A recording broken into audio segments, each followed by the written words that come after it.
તો પ્રાકૃતિક કૃષિની ખૂબ ટૂંકમાં એ પદ્ધતિ વિશે વાત કરવી હોય તો જમીનમાં આપણે બેક્ટેરિયા મતલબ કે ગોકૃપામૃતમ, જીવામૃતમ, ઘનજીવામૃત વગેરેની પૂર્તિ કરી અને તેને આચ્છાદનથી ઢાંકી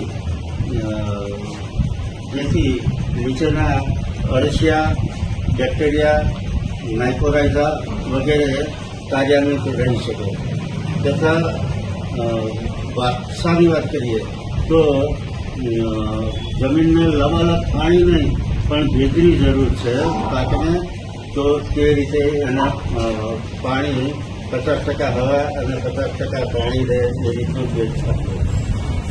ત્રીજી વાત કરીએ તો મિક્સ પાક, તો એક દળી અને દ્વિદળી એ રીતના પાકોને વાવવાથી જે કઠોળના પાકો છે તેમાં તેના મૂળમાં રહેલા રાઇઝોબિયમની ગાંઠો નાઇટ્રોજન પૂરું પાડવાનું કામ કરે તથા ઊંચા અને નીચા એવી રીતના જે વનસ્પતિઓ પાકતી હોય જે ફૂલ પાકતા હોય તે મુજબ તેમાં સૂર્યપ્રકાશનું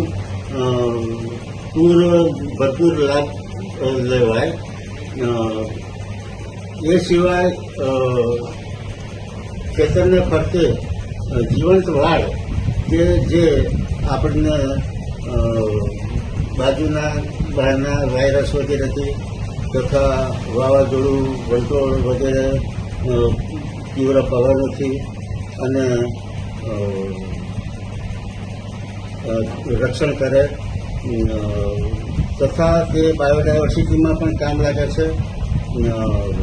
ગરમ લૂથી ઉનાળાની એનાથી પણ એનું આપણા પાકનું રક્ષણ થાય તથા ખેતર ફરતે આપણને જરૂર મુજબના વૃક્ષો વાવવાથી પણ બાયોડાયવર્સિટી અને ઇકોસિસ્ટમનું સરસ રચના જળવાતી હોય છે.